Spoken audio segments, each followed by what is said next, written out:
The harmattan wind whipped through the dusty streets of Ezi-Agu, carrying whispers of Ngozi's plight. For 5 years, her belly had swelled with the promise of new life, yet no child had come. 5 years of carrying the weight, both physical and emotional, of a pregnancy that refused to end. Ngozi was once the envy of the village. Beautiful, vibrant, and married to the strapping Emeka, she seemed destined for a life of joy. But the joy had curdled into a gnawing anxiety, a constant ache in her heart that mirrored the weight in her womb. The whispers followed her like a shadow. Some spoke in hushed tones of curses and ancient grudges, others of medical mysteries beyond their understanding.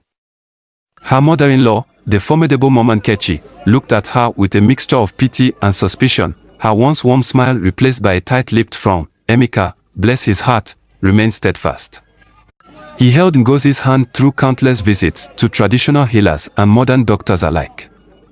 He spent his meager earnings on concoctions, incantations, and scans, each offering a sliver of hope that quickly dissolved into disappointment. He bore the brunt of Mama Nkechi's disapproval, her constant reminders that he needed an heir, a continuation of their lineage. Yet, Emeka's love for Ngozi never wavered. He saw her pain, her quiet desperation, and it mirrored his own. Ngozi's days were a blur of routine. She woke with the weight of her belly, a constant reminder of her predicament. She'd move through her chores with a heavy heart, the rhythmic pounding of the mortar and pestle a counterpoint to the turmoil within her. Evenings were the hardest. She'd watch other women, their babies gurgling in their arms, their laughter echoing in the compound. A pang of longing, sharp and deep, would pierce her heart. She longed to hold her own child, to feel the soft skin against hers, to sing lullabies that one just whispers in the dark. One day, a traveling medicine man, a wiry old fellow with eyes that seemed to see beyond the surface, arrived in Ezi-Agu. He set up his stall in the village square, his assortment of herbs and charms drawing a curious crowd. Mama Nkechi, ever eager for a solution, dragged Ngozi to him. The medicine man examined Ngozi, his wrinkled hands gently probing her swollen belly. He closed his eyes, his face etched with concentration. A long silence stretched, heavy with anticipation. Finally, he opened his eyes, his gaze piercing. "This," he said, his voice low and grave, "is no ordinary pregnancy. A spirit has laid claim to this child. It will not be born into the world of the living until a sacrifice is made. An offering of great value." A collective gasp swept through the crowd. Ngozi's heart sank. Another dead end. Another promise of hope snatched away. What sacrifice could be great enough to appease a spirit? Mama Nkechi, however, saw a glimmer of hope. She was willing to do anything to have a grandchild. She pressed the medicine man for details.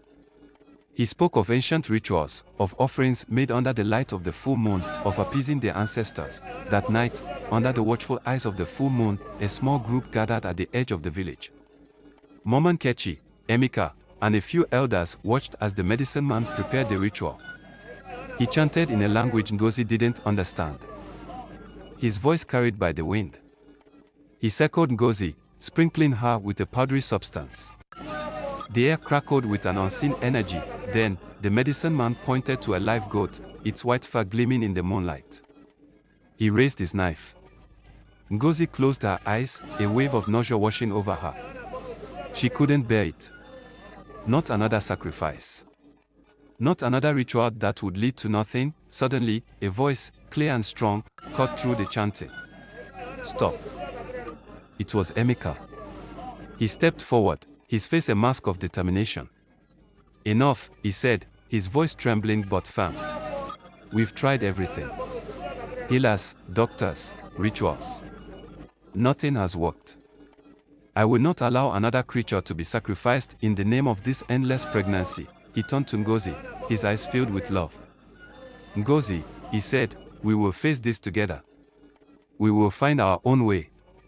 We will not give up hope." Emeka's words, spoken with such conviction, seemed to break the spell that had held the village captive. The medicine man lowered his knife, his face a mixture of surprise and resignation.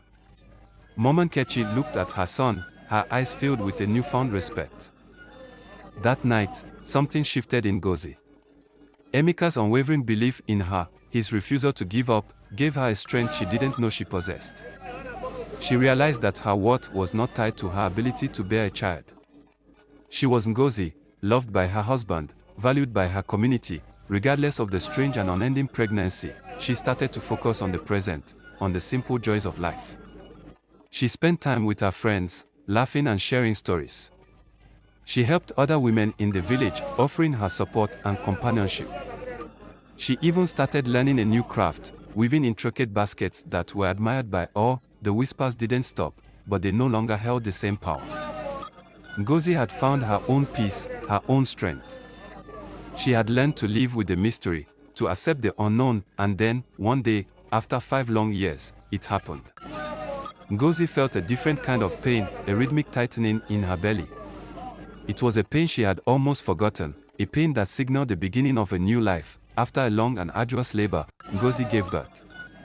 Not to one child, but to twins, a boy and a girl. The village erupted in celebration. The miracle of Ngozi's pregnancy, the mystery that had baffled them for so long, had finally come to fruition. Ngozi held her babies in her arms, tears of joy streaming down her face. She looked at Emeka, her heart overflowing with love and gratitude. They had faced the unknown together, and they had emerged stronger, their love deepened by the trials they had endured. The 5-year pregnancy remained a mystery, a story whispered in awe and wonder, but for Ngozi and Emeka, it was a testament to their love, their resilience, and their unwavering belief in each other. It was a reminder that even in the face of the impossible, hope can bloom and miracles can happen.